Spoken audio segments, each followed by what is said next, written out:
The day's other headlines begin in Washington, where lawmakers appear no closer to reopening the government as the shutdown approaches the one-week mark. In the Oval Office this afternoon, President Trump suggested that he is open to speaking with Democrats on their biggest demand, health care subsidies. If we made the right deal, I'd make a deal, sure. Democrats insist that any funding bill must extend Affordable Care Act subsidies that are set to expire at the end of the year. But earlier in the day, Speaker Mike Johnson held firm that Republicans won't negotiate health care matters until after the government reopens. We need a handful of Democrats to stop the madness, reopen the government so that we can get to these critical debates about the year-end policy decisions with regard to the further reforms to health care. Plain and simple, that's where we are. This evening, House Minority Leader Hakeem Jeffries called Mr. Trump's comments interesting and added that Democrats remain open to negotiating with any Republicans, including the president. On the first day of its new term, the Supreme Court rejected an appeal from Ghislaine Maxwell. Lawyers for Jeffrey Epstein's longtime associate had argued that a plea deal should have shielded her from prosecution. The court's decision means her only chance of early release would be clemency from President Trump. She's currently serving a 20-year prison term. Also today, the court declined to hear Missouri's bid to revive a law intended to negate federal gun regulations in the state. They also brushed aside a lawsuit by far-right influencer Laura Loomer against social media companies that removed her from their platforms.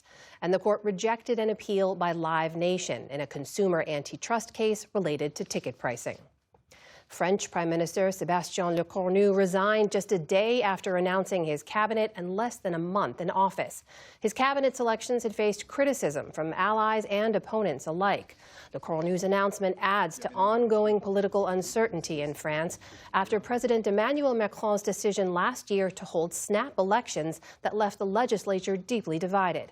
It's now up to Macron whether to name a new prime minister or dissolve the National Assembly and call early elections. Lecornu's government will manage day-to-day affairs in the meantime. Israeli authorities say they've deported more than 170 activists who took part in a flotilla aiming to bring aid to Gaza. Climate activist Greta Thunberg was among the dozens who landed in Athens earlier today. Israel also denied accusations that the activists had been mistreated while in Israeli custody. Israel's foreign ministry posted images of their release, writing that, quote, all the legal rights of the participants in this PR stunt were and will continue to be fully upheld. Meanwhile, lawyers say at least 150 people are still being held in Israel, with dozens taking part in a hunger strike.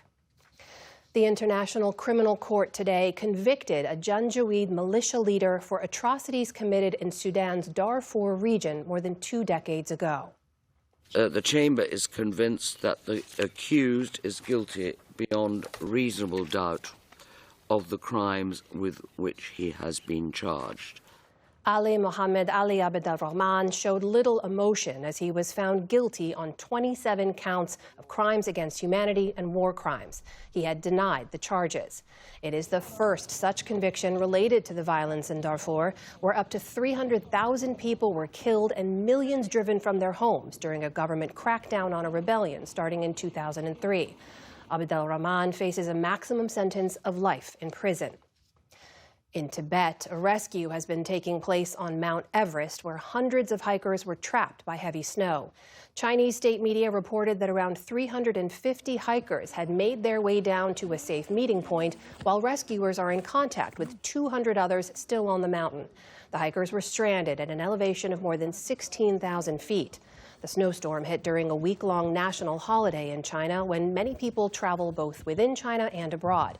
Mount Everest has seen multiple accidents and overcrowding issues in recent years. Back in this country, South Carolina's top law official says there's no evidence to suggest that arson was to blame for a fire that destroyed a circuit court judge's home over the weekend, though the investigation is ongoing.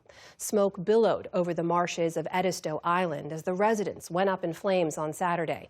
Officials say 3 people were injured but did not provide details. The property is owned by Circuit Judge Diane Goodstein, who's been a state judge for nearly 3 decades. Last month, she temporarily blocked South Carolina from giving state voter data to the Department of Justice. The CDC officially updated its vaccine guidelines today to align with recommendations made by the advisory committee that was picked by Health Secretary Robert F. Kennedy Jr. The agency is no longer recommending COVID-19 vaccines for all Americans 6 months and older. Instead, officials are encouraging, quote, individual-based decision-making.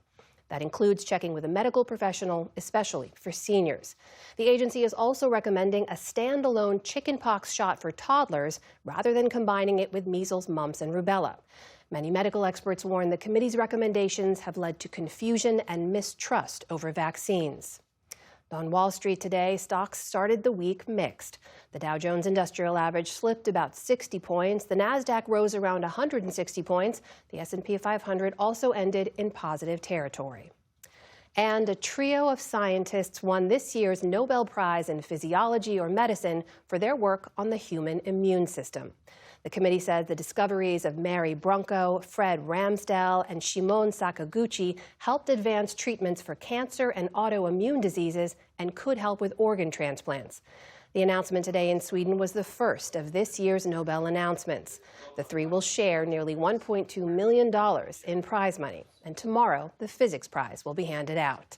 Still to come on the NewsHour, why an increasing number of Israeli reservists are refusing to be redeployed to Gaza. A leadership change shakes up CBS News. And Tamara Keith and Amy Walter discuss the state of the government shutdown.